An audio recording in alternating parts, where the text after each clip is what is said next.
오늘 어린이 주일이라서도 가운을 입지 않았습니다. 제가 어린이로 돌아가기 위해서.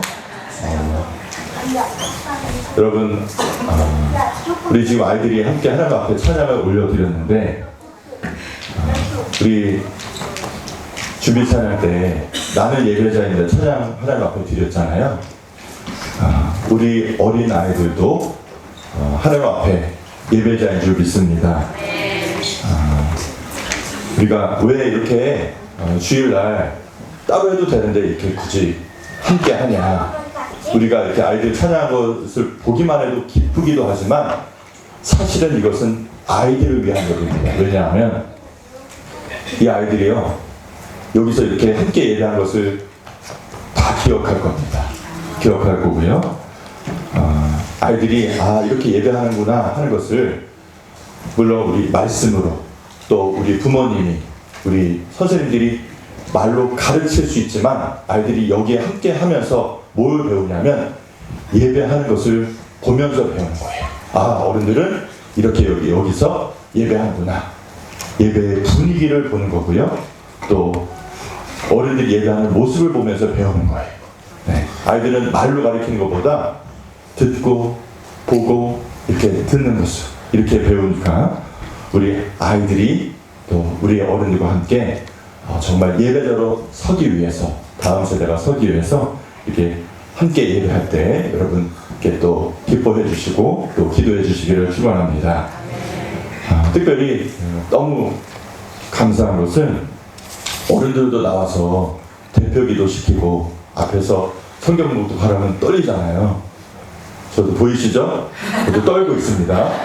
근데 우리 아이들이 또 이렇게 순서 맡아서 대표 기도도 하고 또 성경 묵독도 하고 하면서 예배하는 것에 함께 동참하는 것, 이 용기가 필요한 일인데 우리 또 예배 후에 우리 아이들에게 순서 맡은 아이들에게 격려해 주셨으면 좋겠습니다.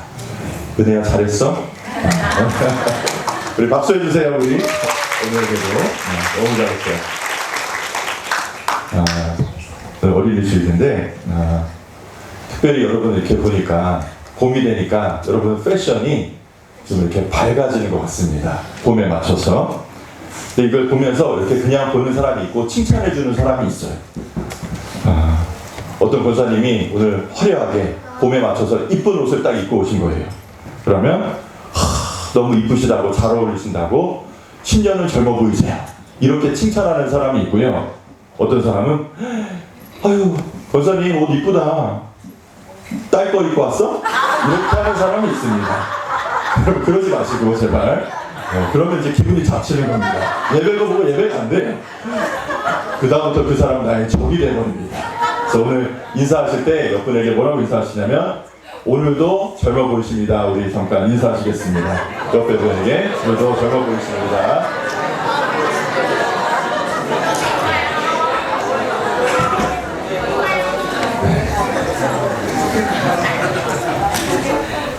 오늘 함께 나눌 말씀은 누가복음 15장 말씀인데요.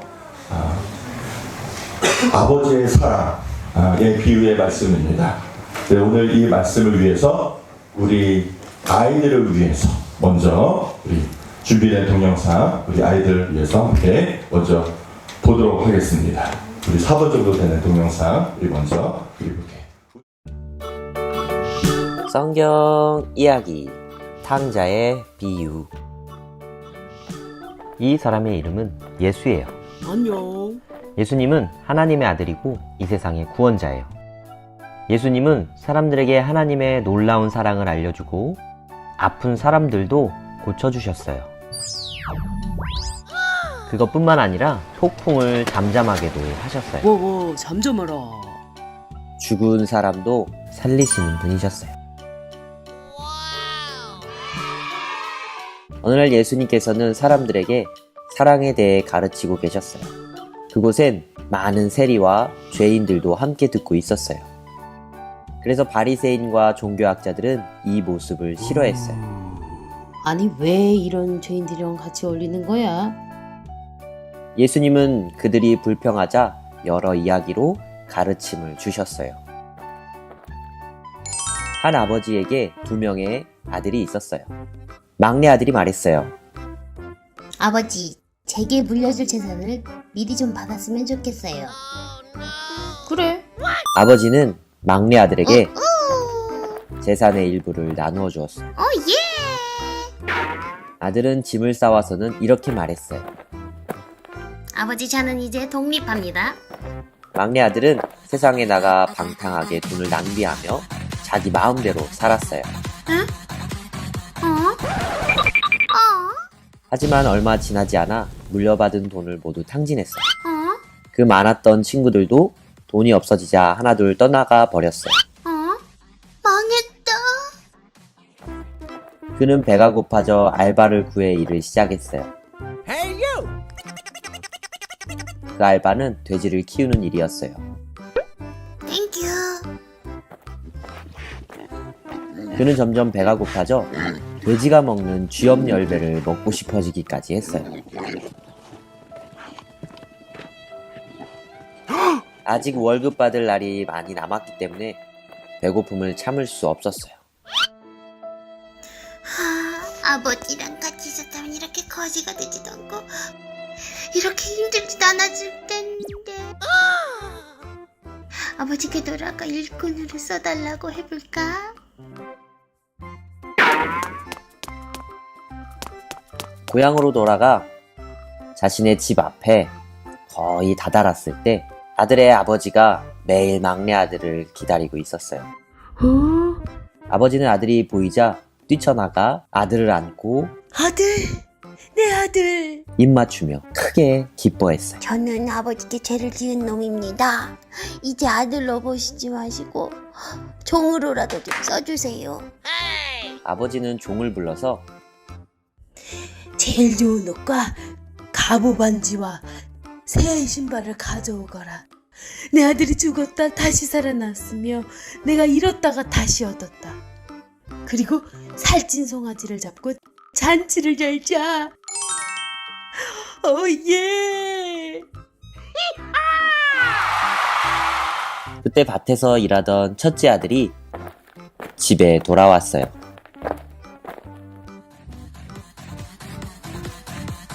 뭐지? 집에 웬 음악 소리가 나? 주인님의 동생이 돌아왔습니다. 그래서 아버지께서 잔치를 열으셨고 이렇게 신나고 즐거운 음악이 나오고 있습니다.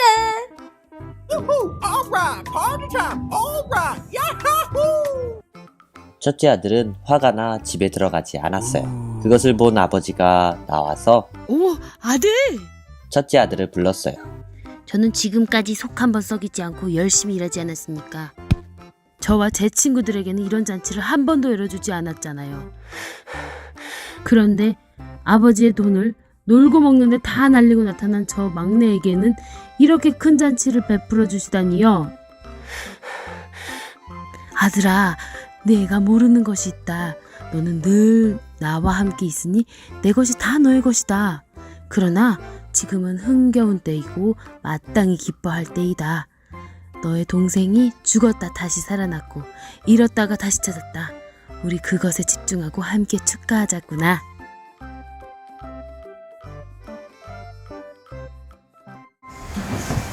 우리 친구들 잘 봤어요? 자, 이제 우리 친구들 목사님 보세요.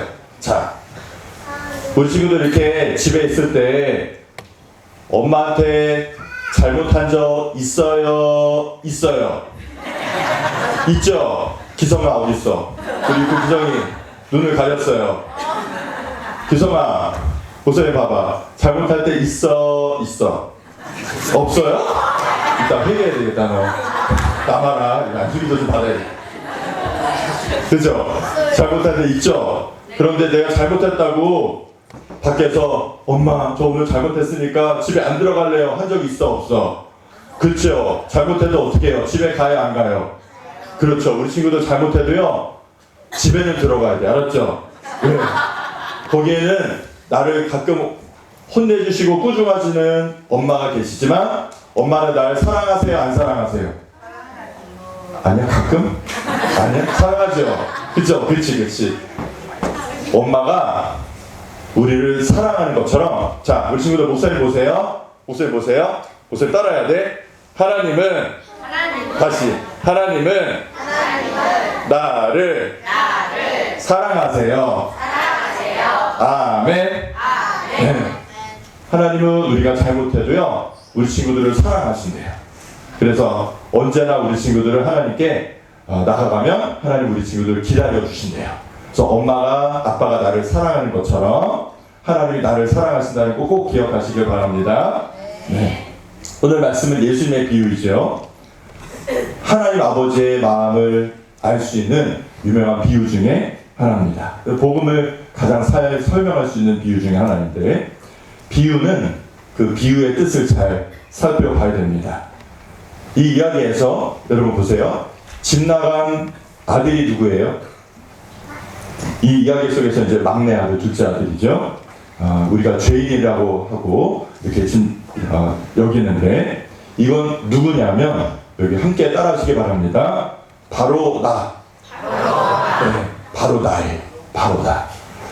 모든 사람들이 다 탕자이고 죄인입니다. 그럼 이 이야기 속에서 아버지는 누구냐? 우리가 아는 것처럼 하나님 아버지이십니다. 근데 이 아들이 아버지를 떠났다는 건 뭐예요? 우리가 하나님 간섭받기 싫어서, 아버지 잔소리가 듣기 싫어서, 내 마음대로 살고 싶어서 집을 떠난 겁니다. 아버지를 떠난 거죠. 근데 그 사람들은 지금 어떤 사람들일까? 하나님 아버지의 말을 듣기 싫고 내 마음대로 살고 싶어서 하나님께 나오지 않고 있는 사람들, 나는 하나님 없어도 풍성한 삶을 살 수 있다고 생각하는 사람들입니다. 근데 여러분, 이런 사람들이 불신자 안에만 있는 게 아닙니다. 우리 그리스도인들도 많이 있죠. 여러분, 옛날에 가득가득 들어찼던 교회가 왜 지금은 조금씩 비어가고 있어요? 아버지의 집을 떠나갔던 사람들이 많기 때문입니다. 그러니까 교회를 잘 다니다가 내 마음대로 살고 싶어서 교회를 떠나는 사람들이 있습니다. 사실은 하나님을 떠나는 거죠. 그럼 내 마음대로 살면서 행복하게 정말 잘 살 수 있을 것 같아서 그렇게 떠나는데, 여러분 실상은 어떤가요? 우리가 인생을 살아보니까 하나님을 떠나 살면 어떤가요? 결과는 우리가 잘 알고 있습니다. 아버지를 떠나면, 집 떠나면 여러분 무슨 고생이라고 합니까? 네. 오늘 성경 보니까 그건 성경적인 말이 아니고요. 집 떠나면 돼지 고생입니다. 돼지 두염 열매를 맺게 됩니다. 그러니까 그렇게 사는 거 보니까 정말로 다 잊어버린 거예요. 그러니까 행복할 줄 알았는데 그거는 쾌락이었고요. 행복은 아닌 거예요. 거지꼴이 됩니다. 그러니까 그동안 내가 풍성한 삶을 살 수 있었던 것은 결국 아버지와 함께 있을 때, 아버지 집에 있었기 때문이라는 것을 나중에 깨닫게 됩니다. 그러니까 그래서 아버지 집에 있을 때 좋았다 회상하는 거지. 교회에서 예배 드릴 때, 하나님 안에 있을 때 좋았다고 회상하는 겁니다. 그래도 옛날에 교회에서 청년 때 혹은 중고등학교 때, 교회 학교 때 수련회 가고 그때 은혜 받을 때가 좋았다. 그때 교회 가서 찬양하고 주여 주여 하면서 기도할 때가 좋았다. 그 생각이 나는 겁니다. 그래서 다시 돌아온다는 얘기입니다. 우리가 잘 아는 개그맨 중에 정종철 씨 아시죠? 정종철 집사님. 여기 젊으신 분들은 모르실 수도 있습니다. 여기서 이제 연식이 드러나진 거죠. 예전에 개그 콘서트에서 옥동자나 맞박이 캐릭터로 활약했던 유명한 개그맨입니다. 이 정종철 씨가 개콘의 옥동자로 캐릭터로 인기를 끌어서 그 인기가 하늘을 치솟은 적이 있습니다. 모든 대한민국이 모르는 사람이 없을 정도로.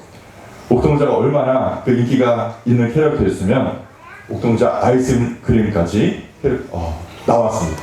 여기다 보이시죠? 네. 이 아이스크림이 지금도 슈퍼에 잘 팔리고 있습니다. 그러니까 이 정종철 씨가 그 당시에 행사 섭외가 많이 들어오고 돈도 엄청 벌었습니다. 이때까지는 열심히 교회를 다녔거든요. 근데 얼굴이 좀 알려지면서 이제 교회에서 여기저기 간증을 이렇게 초청받게 되었습니다. 그래서 여러 군데서 간증해달라고 해서 여러 교회와 집회에서 열심히 간증하고 하나님을 섬겼습니다. 근데 여러분, 어느 날 이 정종철 씨가 이런 생각이 드는 거예요. 내가 사회에서, 일반 기업에서, 모임에서 행사를 뛰면 돈을 많이 버는데 여러분 교회에서 간증하면 많이 안 주거든요. 그러니까 밖에서 하면 행사를 한번 하면 잠깐에도 몇백만 원씩, 1000만 원씩 버는데 교회에서나 집회에서는 조금 주니까 이런 생각이 드는 겁니다. 교회가 날 이용해 먹는 거 아니야? 이런 생각이 드는 거예요. 조금씩 슬금슬금 그런 생각이 들더래요.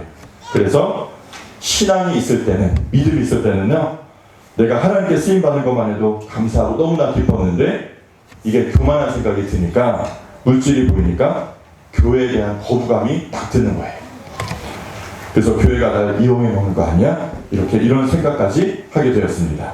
그래서 그때부터 딱 교회 행사를 안 나가기 시작했대요. 불러도 바쁘다고 하고 안 나가고.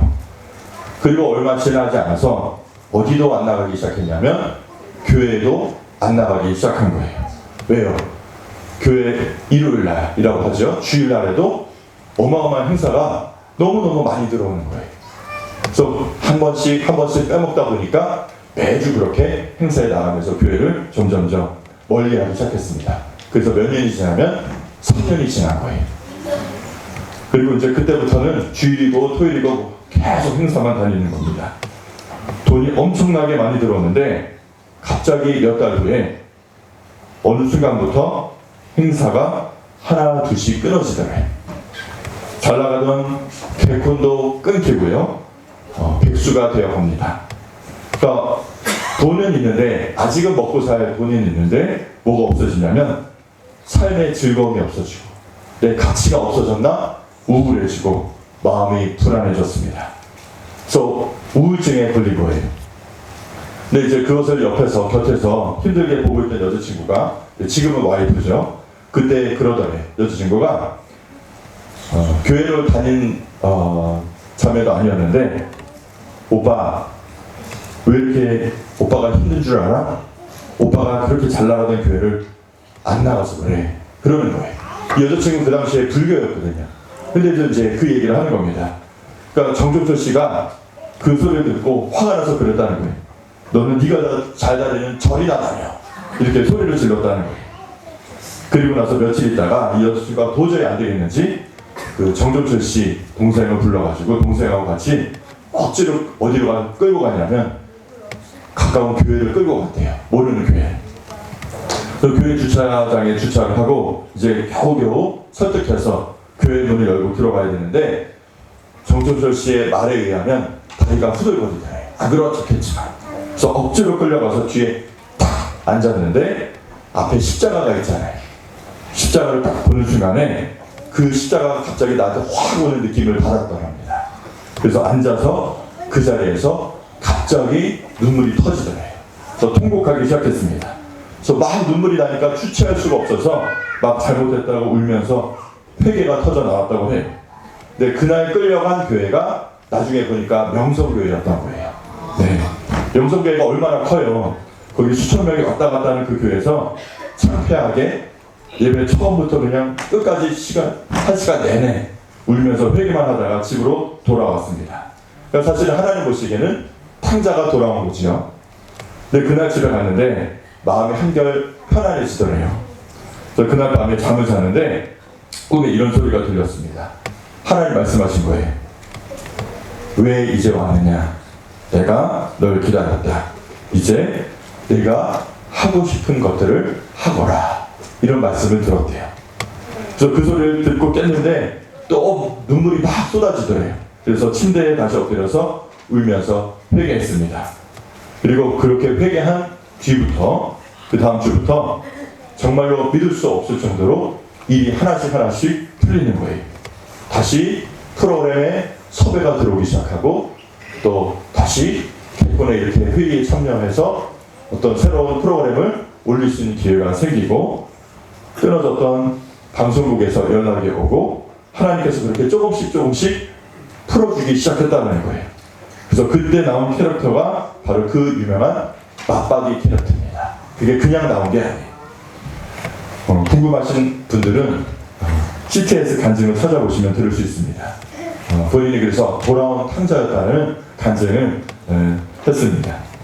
오늘 말씀에서도 아버지가 등장하죠. 이 아버지는 어떤 아버지냐면 아들을 환대하는 아버지입니다. 아들을 환대하는 아버지.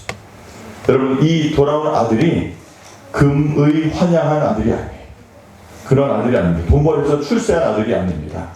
아버지를 떠나서 정말 개차반처럼 아버지 재산을 다 탕진하고 완전히 거짓골로 돌아온 아들이에요. 사실은 환영할 게 아무것도 없는 아들이죠. 아버지 입장에서는 전혀 자랑스러운 아들이 아닌데 아버지는 어떻게 해요? 아들을 보면서 뛰어나간 겁니다. 뛰어나가서 잘 왔다 얼싸안으면서 내가 너를 기다렸다 하면서 그렇게 환대하는 아버지입니다.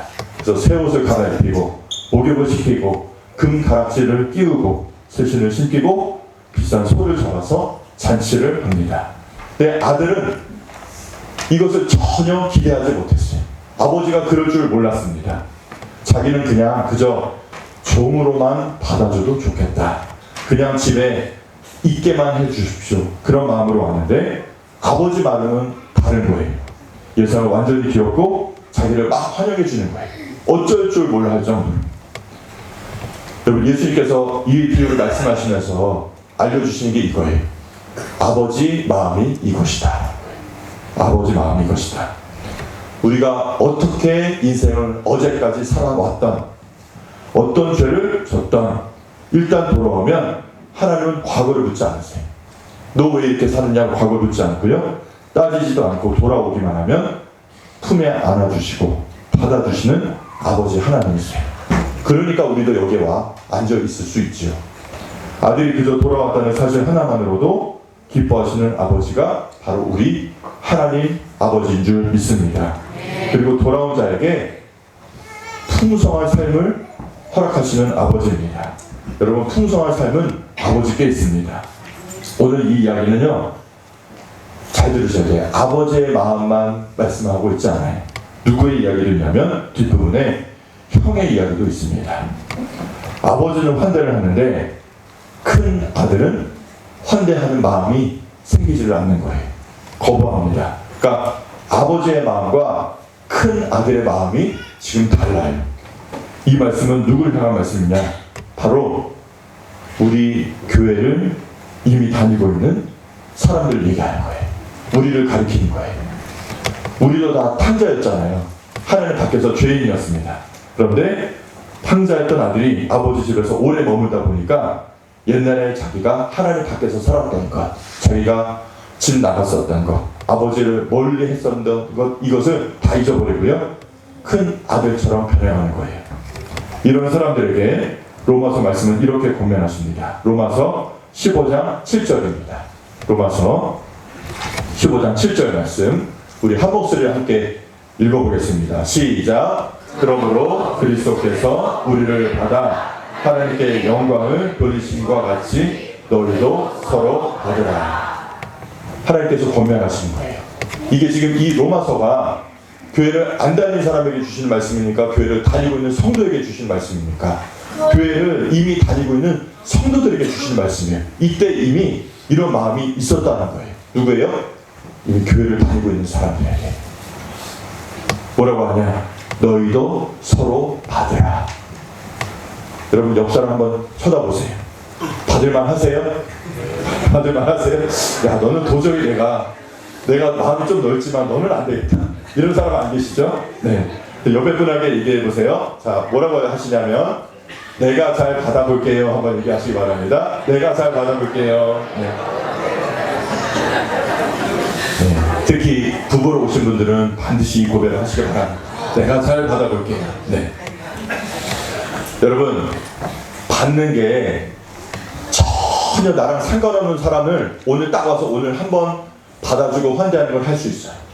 근데 진짜 어렵게 하는 사람은 누구예요? 멀리 있는 나랑 상관없는 사람이에요? 나와 가까이 있는 가족이에요? 가족. 네, 가까이 있는 가족이에요. 그래서 사실은 내 옆에 있는 사람을 받는 게 진짜예요. 진짜예요. 그래서 오늘 여러분 지금 옆에 분하고 고백했던 그 고백처럼 정말 내 옆에 있는 가족들을, 내 옆에 있는 이웃들을, 나와 함께하는 공동체의 우리 형제 자매들을 잘 받으시기를 축복합니다.